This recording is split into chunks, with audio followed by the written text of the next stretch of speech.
Hey, this is Greg from Lift Innovations. Today we're going to show you how to disassemble the grinder and put it back together as well.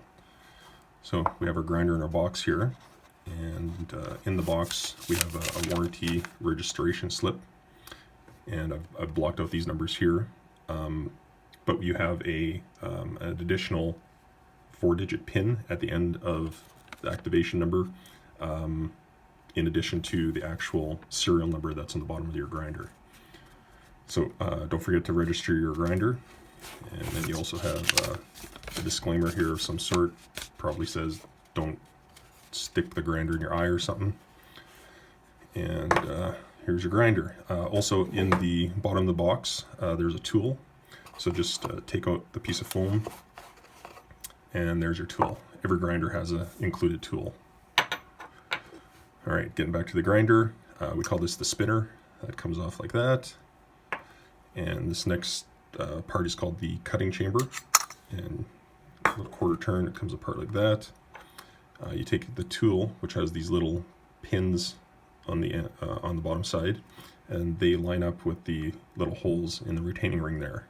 So it's just as simple as putting the tool on there, rotating it till it drops in place, give it a little twist, and then everything can come disassembled like that.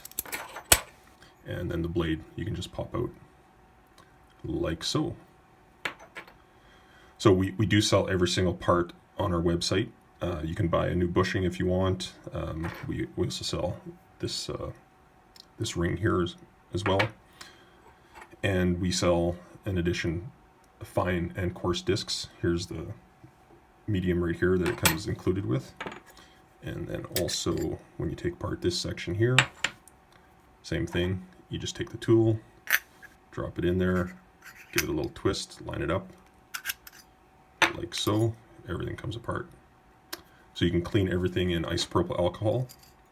It won't damage the finish or anything. And then here we'll just reassemble everything. Just reverse what we did. Give it a little twist.